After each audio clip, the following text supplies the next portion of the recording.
Good morning बच्चों। चलिए आज फिर जो है हम हिंदी व्याकरण ही पढ़ेंगे और व्याकरण में जो है पार्ट 2 वर्ण विचार।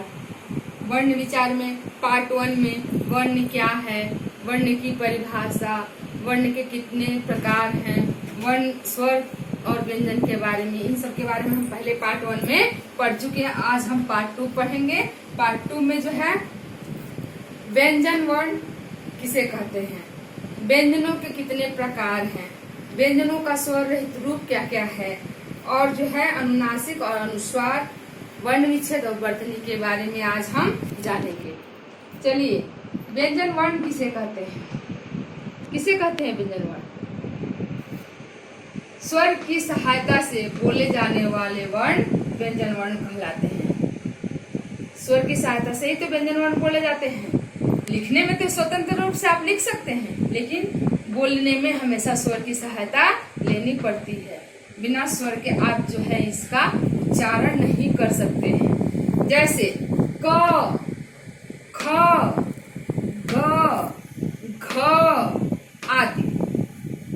क लिखने में तो स्वतंत्र आप क लिखे हैं, लेकिन उच्चारण में अ आ रहा है ना, क अ आ रहा है, और जो है क में चुपके से घुसा हुआ है।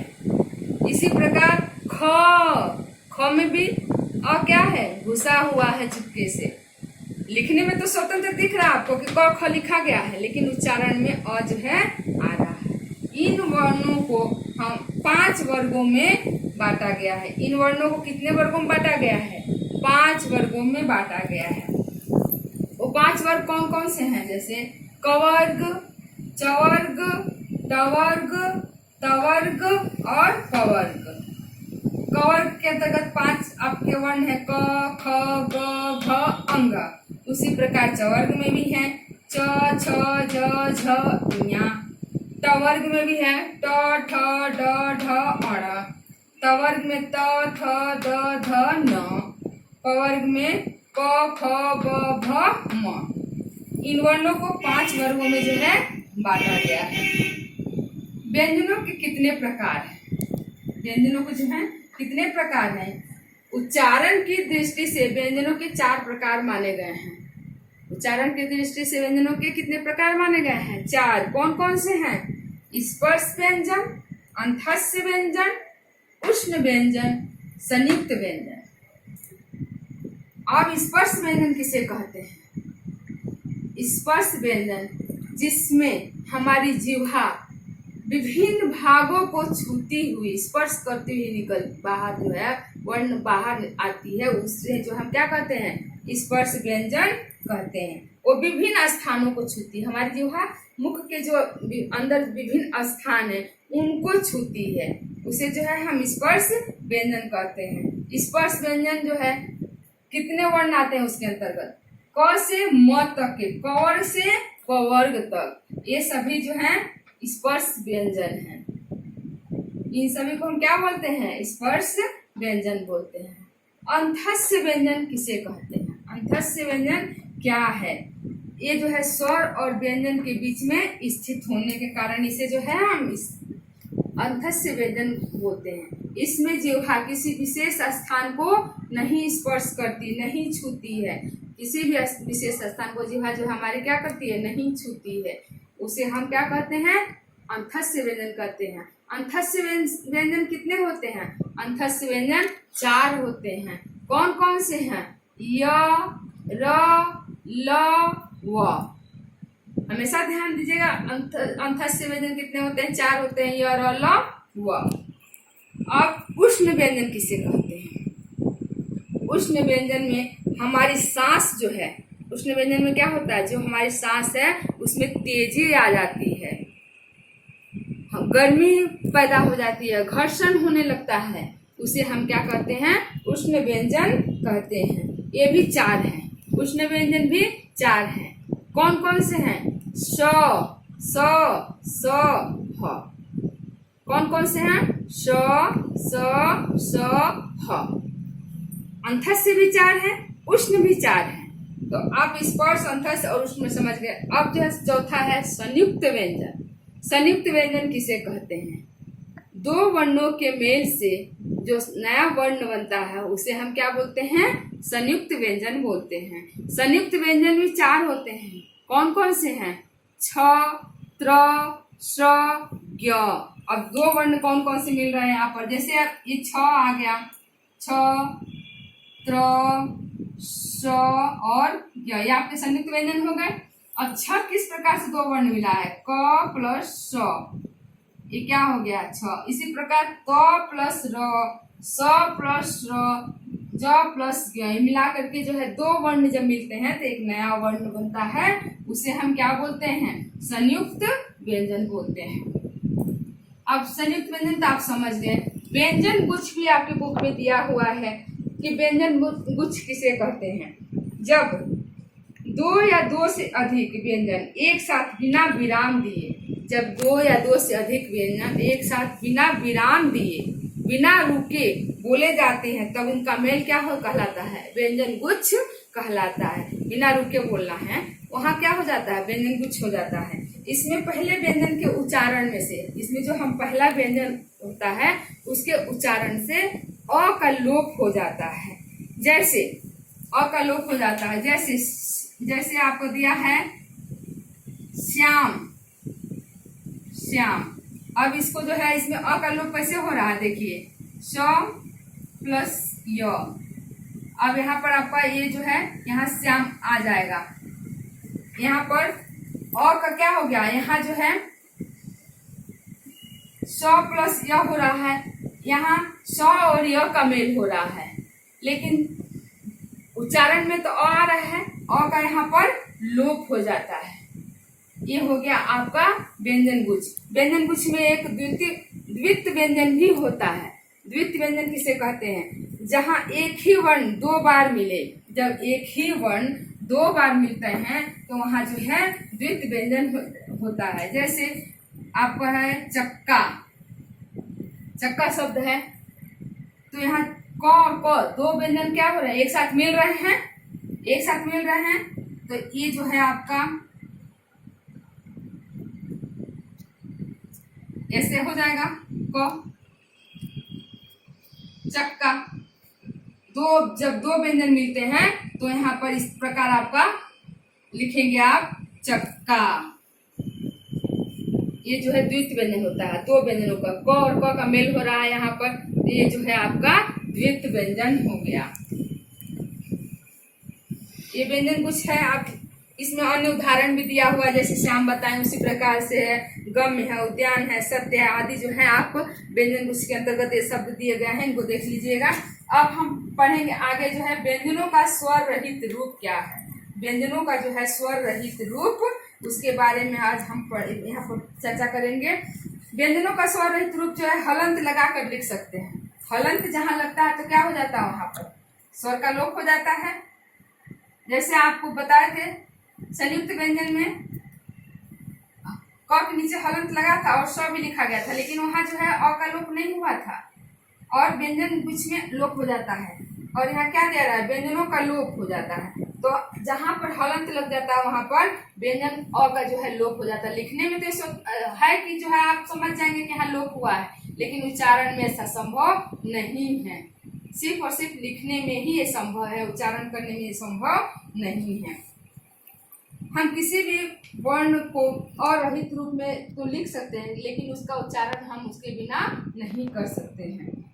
अब यहाँ दिया हुआ है हलंत लगाकर आप समझ गए। अब जैसे क और ख है, इसके नीचे हलंत लग गया है, ये जो है क्या हो गया आपका? ये हलंत लगाकर इसको हम जो है लिख सकते हैं। ये भी एक रूप होता है व्यंजनों में लिखने का।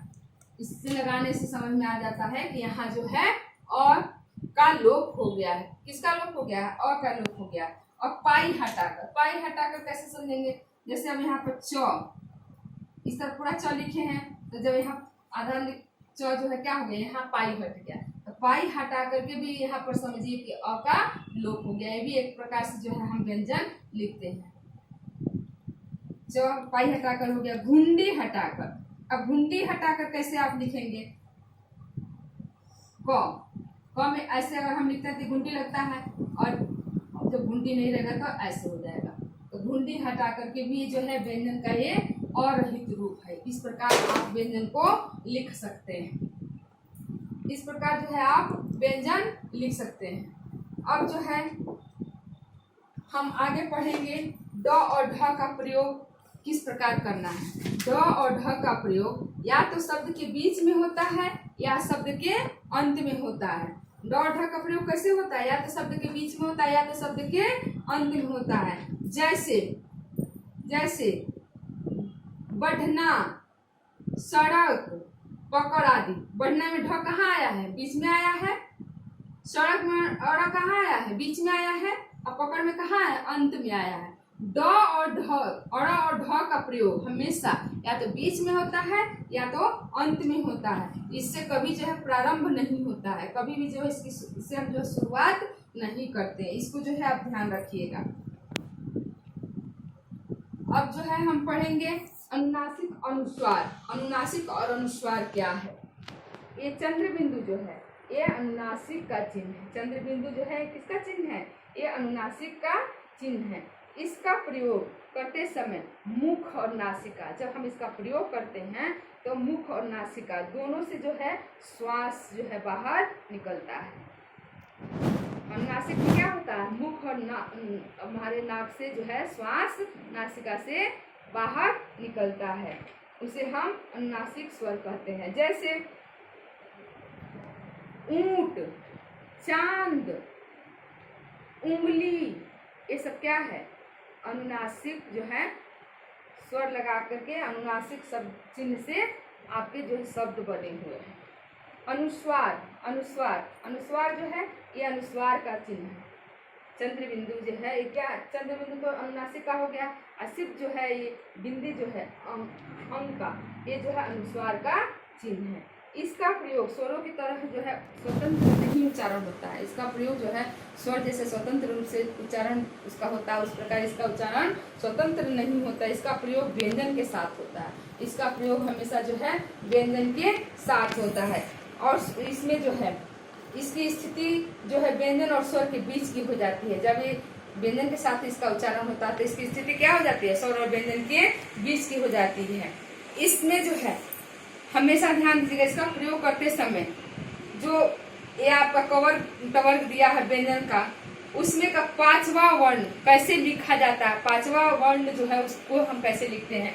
जैसे आपको ये गंगा दिया हुआ है, जब हम अनुस्वार का जो प्रयोग करेंगे तो हम इसको जो है किस प्रकार लिख सकते हैं, गंगा, ये पांचवा वर्ण हुआ ना, क ख ग घ अंग, अंग का यहाँ गंगा दिया हुआ। इस प्रकार गंगा ना लिख करके इस प्रकार गंगा भी हम लिखेंगे तो यहाँ समझ जाएंगे कि ये क्या है, अनुस्वार है। अनुस्वार का चिन्ह जो है ये पांचवा वर्ण जो आया था बीच में, उसको जो हम इस प्रकार लिखे, ये भी अनुस्वार आपका हो गया। इस प्रकार हम जो है चंचल भी लिख सकते हैं, घंटी, बंदर, चुंबक, ये जो पांचों जो है कवर्ग जो है, जितने भी कवर्ग, चवर्ग, टवर्ग, तवर्ग, पवर्ग, जितने वो वर्ग हैं उनका जो आखिरी जो है पांचवा वर्ण है, इससे जो है हम इस प्रकार कहीं भी आए तो उसको हम अनुस्वार के स्थान पर प्रयोग करके उसको हम लिख सकते हैं। इनका प्रयोग करते समय हमेशा ध्यान दीजिएगा, कहीं कहीं जो है इससे जो है अशुद्ध शब्द हो जाता है। अब जैसे यहाँ दिया हुआ है नीचे आपका हंस, एक पक्षी का नाम है। हंस जो है क्या है, ये है एक पक्षी का नाम है। तो यहाँ किसका प्रयोग हुआ है, अनुस्वार का प्रयोग हुआ है। हंस एक पक्षी का नाम है, यहाँ अनुस्वार का प्रयोग हुआ है। लेकिन यही जो है इस प्रकार हंस, तो यहाँ किसका प्रयोग हुआ है, यहाँ पर अनुनासिक का, चंद्र बिंदु का प्रयोग हुआ है। ये क्या हो गया, ये हंस जो है क्या है, एक क्रिया हो गया, हंसना एक क्रिया हो गया। और ये हंस जो है क्या हो गया, एक पंछी का नाम हो गया। इसमें अनुस्वार चिन्ह और इसमें अनुनासिक का चिन्ह है।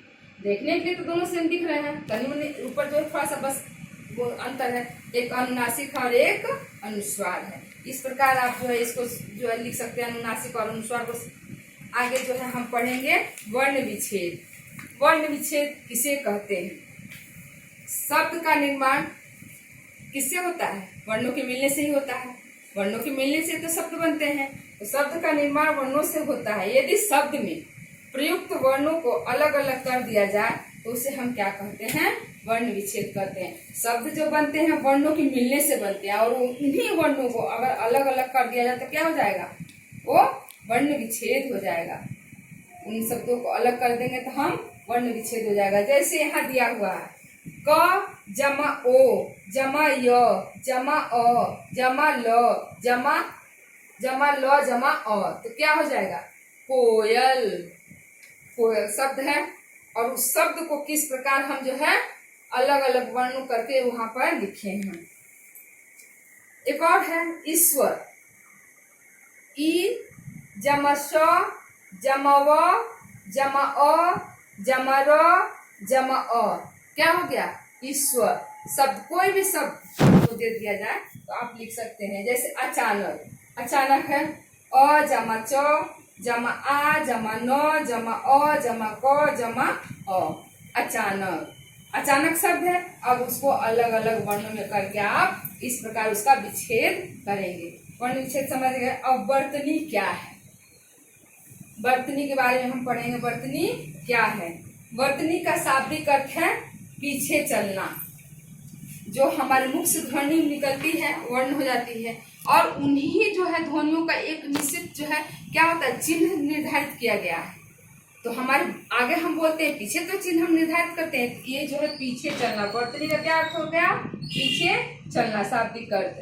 ध्वनि के अनुरूप आए लिपि चिन्ह वर्तनी कहलाते हैं। और जो हमारे मुख से जो ध्वनियां निकली हैं उन्हीं के अनुरूप जो हम चिन्ह निर्धारित किए हैं उसे ही हम वर्तनी कहते हैं।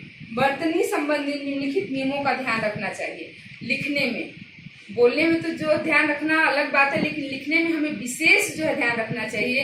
किन किन बातों का हमको ध्यान रखना चाहिए, जैसे हलंत लगाकर हमें किस प्रकार लिखना है उस पर ध्यान देना चाहिए। कहाँ हलंत का हम प्रयोग करें और कहाँ नहीं करें। खड़ी पाई वाले व्यंजन, अगर पाई रखना है नहीं रखना है, हटा के लिखना है उसको, जैसे कुत्ता पत्ता, तो दो तो एक साथ नहीं लिख सकते थे, एक तो में से क्या होगा, पाई हटाना पड़ेगा ना, तो पाई कैसे हटाना है।